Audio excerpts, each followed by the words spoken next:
Hey everyone, today I'm talking about Maracaibo by Alexander Pfister. Now, Maracaibo was one of the biggest hits of 2019 in terms of its popularity and buzz it got. Mainly because of the designer itself. Alexander Pfister generates a lot of kind of hype around his games because he's made some really good titles before, like very successful titles such as Great Western Trail and Mombasa and Isle of Skye. I generally tend to like his games. This one has kind of been touted as a bit of a mishmash of all his other games because it kind of borrows a lot of aspects and mechanics from those different games and implements them into this one.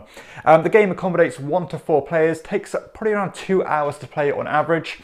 And it's another relatively, or in fact it is quite safe to say that this is quite a heavy game. There's a lot of things going on in it, pretty complex, and it's not going to be your kind of gateway introductory level game because, as I said, there is a lot going on. Now, the idea of the game is that you are a mercenary ship, or a kind of a pirates, I guess, traveling around the Caribbean islands in this kind of one-way rondel kind of type of way. And you are basically stopping off at different villages and cities in order to do different actions. So some of those actions are basically buying new cards or kind of fulfilling orders, which kind of let you generate your engine a bit better because you have a personal board with all these different kind of abilities on them. And as you go around dropping off different resources, then you can kind of remove these discs and unlock kind of more powerful abilities, such as getting more points or getting more village actions or generating, I don't know, lots of different things. Another thing you can do is you can kind of visit these quests and trade in different items in order to get rewards. Now, I guess the kind of main thing about the game is the use of multiple use cards, because you have a hand of 4 cards which have a number of different things on them. So you've obviously got the price of the card and you've got the kind of main ability, what it does, but you can also trade in those cards for, as I said, those resources or those goods to fulfill either the orders or the missions. So in order to do those things, you're going to have to sacrifice one of the other things. And that's pretty much one of the main kind of thought processes in the game as you go about, because not only is your hand very limited, you want to use the abilities on, you want to get those orders in, you want to do all different things with those cards, and you're just simply not going to be able to.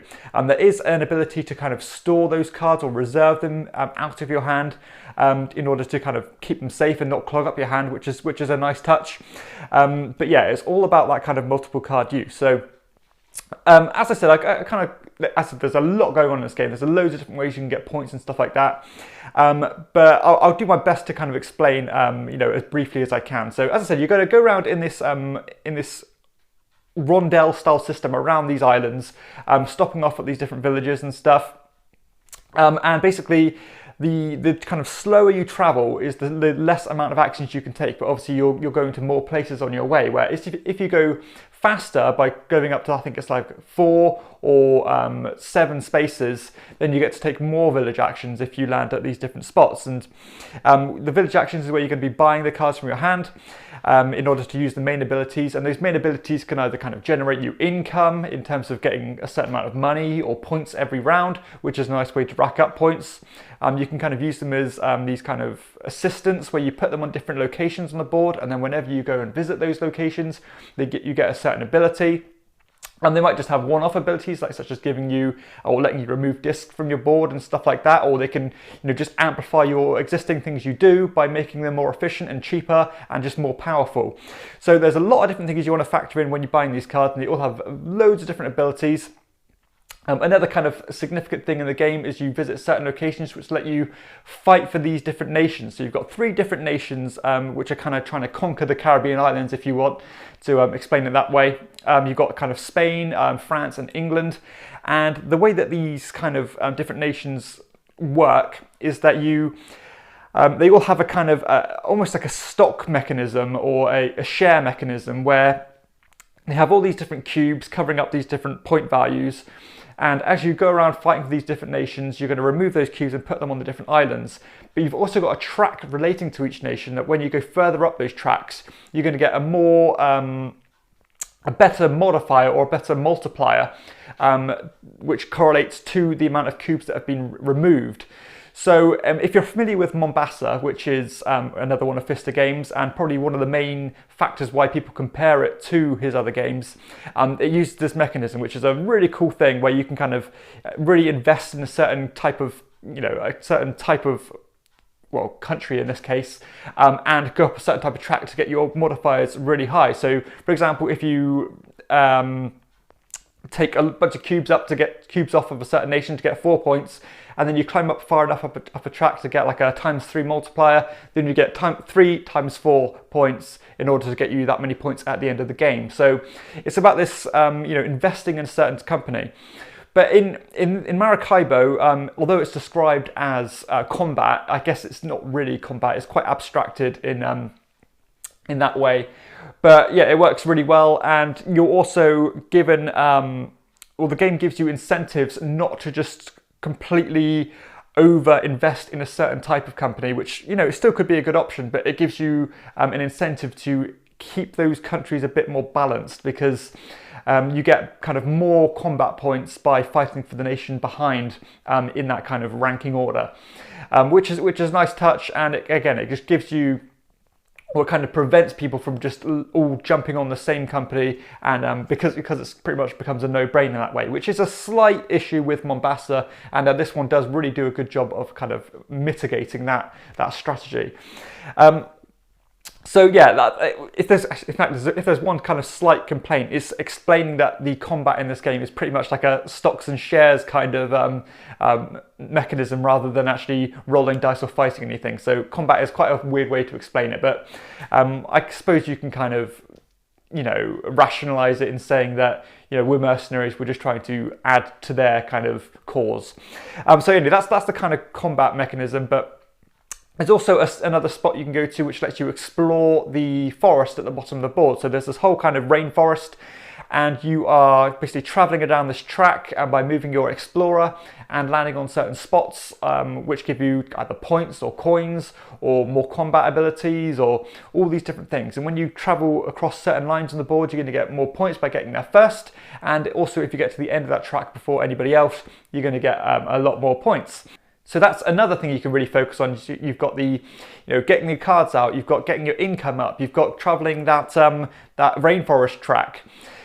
You've also got to be very careful about getting in your actions before other people, because as soon as somebody reaches the end of the rondelle, then the game is, or the round is going to end immediately, which is really interesting and quite tense, because you want to, jump far enough ahead so that you can, get those, trade in the quests before other people or stuff like that, but still be aware enough to get all your kind of village actions in, so that you can get your cards out and build a nice kind of tableau of abilities to get really powerful throughout the game.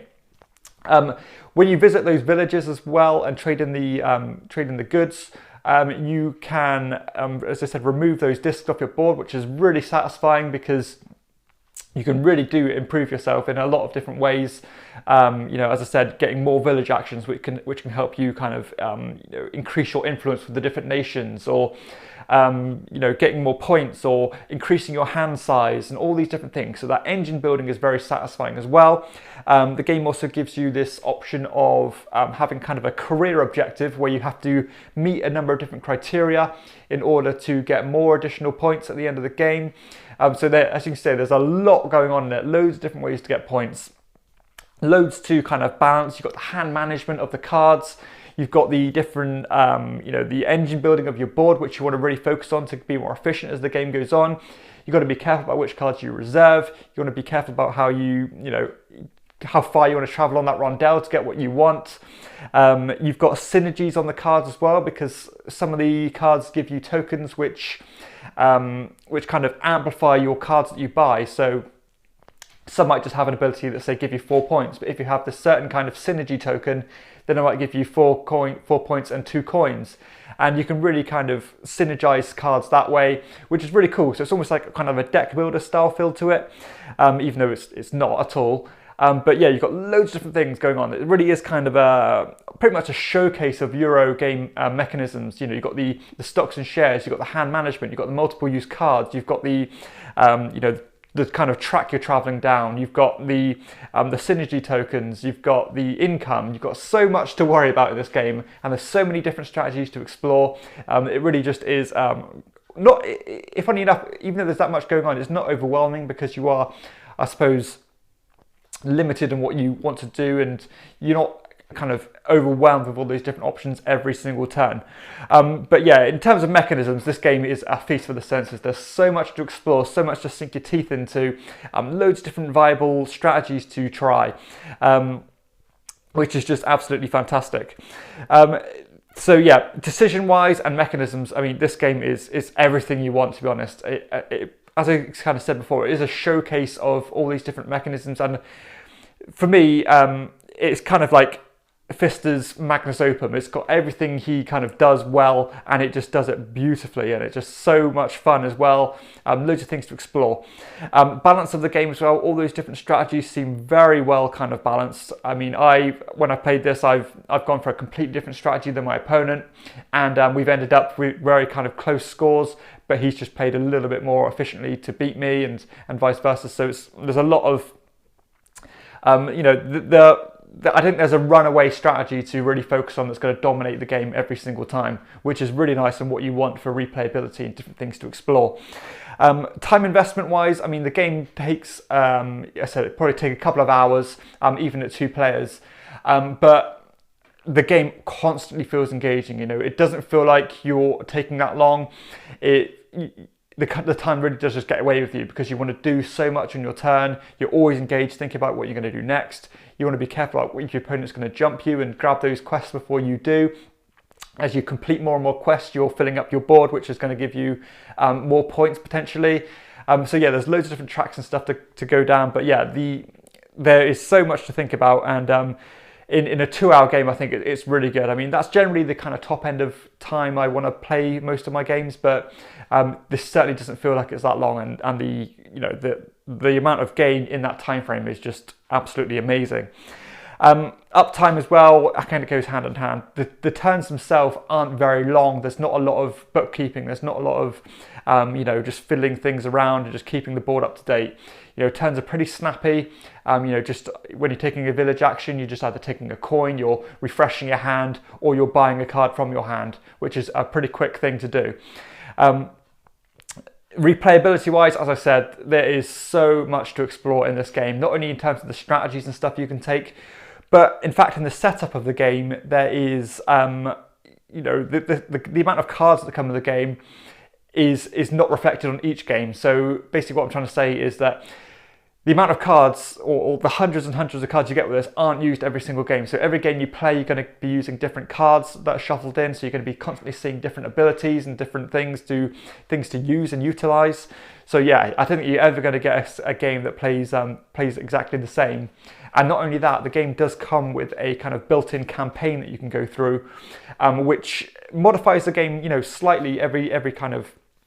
What kind of gives you a bit of a story arc and a bit of something to just keep the game ticking along and just add a bit of freshness to it and a bit of spice to the, to the drama of the game. Because although it's not a story-driven game, it is a Euro game to its core, and the story itself is very basic. But it just gives just a little something more, just to sink your teeth into, and a bit more just to keep you engaged and just thinking about what's going on next. Because there are a bunch of these kind of legacy tiles that come with the game which modify the board, add cities in places, or do all these different things, and it's just a really nice touch and something I'd like to see explored a lot more in Euro games, because I personally really enjoy it. Interaction, I mean, there's a good tension between players in terms of getting around the board as quickly as possible. I mean, don't get me wrong, you're not blocking people off spaces or anything like that, but there is, if a quest pops up on the board, only one person can fulfill it. Or if those campaign objectives come up, you want to be the first person to get there, and stuff like that. So there is that tension of getting places quicker. There is a face-up kind of card row to draw your cards off, which people, if people want a certain card, you've got to be get there before your opponents do, because sometimes you're going to be relying on top decking and just getting lucky that way. But if you can pay money to take face-up cards, which is nice. You're constantly trying to battle each other in terms of getting higher up on those income tracks, because if a person or if a player runs away with getting a bigger income every single round in terms of generating 8 points a round or something, and you're only generating 2, then that's something you've got to be really aware of, because they're going to basically accumulate a lot of points compared to what you are if you ignore that facet of the game. So there is that constant back and forth in terms of keeping up with each other, which is really nice. And you can't just completely ignore each other, because not only that, and also that rainforest track as well, you want to be there first, so you've got to be aware of where your opponent is, because you want to get to those places before, or get to those checkpoints before your opponent does, because you get a lot more points that way. Aesthetically, I think the game does look really nice, actually. I mean, don't get me wrong, it's not amazing artwork or anything like that, but it works really well. It's nice and bright and colourful. The symbology is actually really good with this game, which is something I've had a little bit of an issue with Pfister games before, but this one, I think it works really well. I mean, there's not any confusing symbology. I think you can pretty much work out what all the characters do without having to look in the rulebook. It's pretty clean and pretty concise, and the artwork of the characters and the cards is nice. And yeah, it's just a nice presentation in general, which is great. And component quality as well is decent. I mean, there's nothing like amazing here in terms of gimmicks or anything like that, but it's a very nice put together thing. Again, everything looks nice. The cubes are all wooden pieces, and the the meeples and stuff are nice. So yeah, no complaints at all in terms of the component quality, and the theme itself is a nice change as well. I do kind of like that sailing around or pirate theme around the Caribbean islands. It just works nicely. The only thing I would say is that the fighting aspect isn't quite as, the mechanisms behind the combat, or the idea of combat, doesn't quite mesh, as I mentioned earlier. Something that is a bit more involved in this game is the setup time. There is a bit to set up. You've got all the cubes to set up on the board and stuff like that. All the different discs on your individual player boards or pirate ships are a little bit fiddly. I think there's 24 of them in total, and you do stack them 2 up at a time, and they're very small, and you can kind of knock them and stuff. So in that aspect, that's a little bit of a tiny complaint, but it's no real issue at all.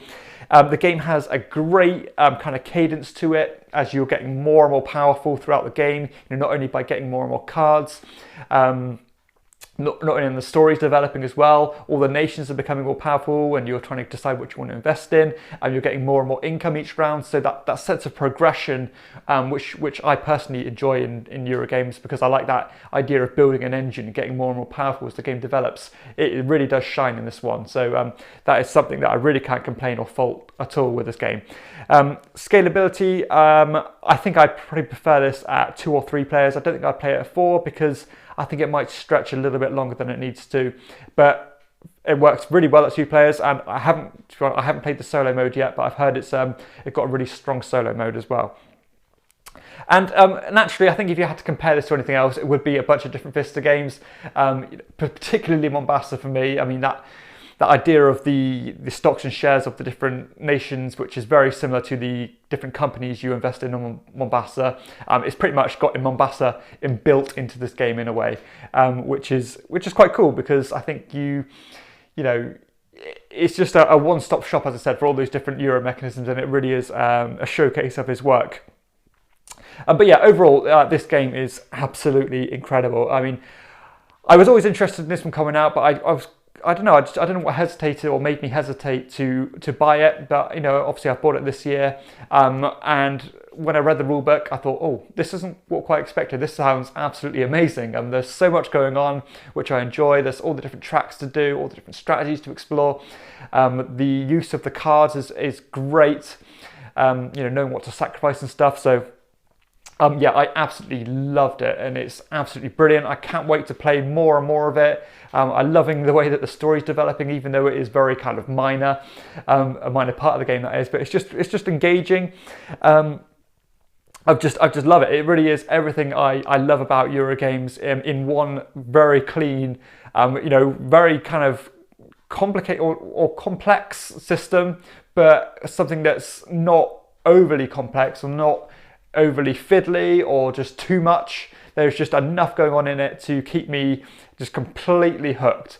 Yeah, so you got the income I love, the cards I love, the exploring down the track I love, the how far you're going to move along the sea is great.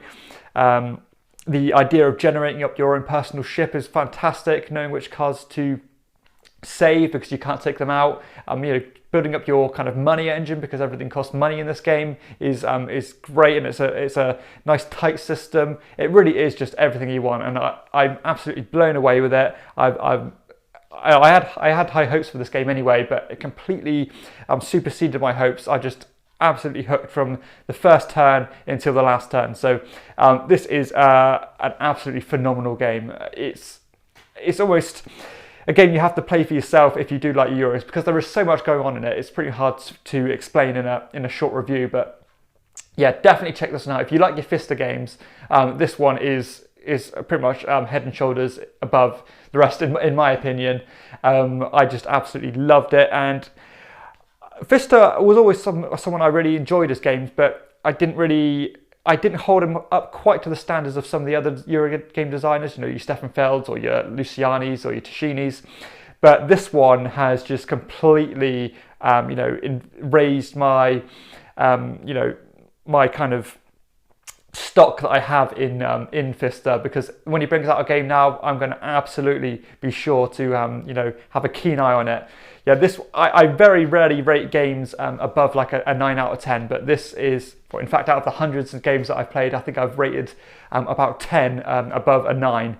And this one is safely above a 9 out of 10. I've rated this at a 9.3 out of 10, which is a phenomenal verdict from me. I think it is absolutely brilliant. I'm completely blown away about how good everything meshes together. So much to explore, and it's just an amazing, incredible game that I think every Euro designer, every Euro player just has to check out, because it is great. That is Maracaibo by Alexander Pfister. I hope you've enjoyed the review. If you have, please hit like and subscribe to my channel, and check out my other videos too. Additionally, you can check out my Instagram, and I'll leave the link below. For everyone else, I'll see you next time on Chairman of the Board. Bye.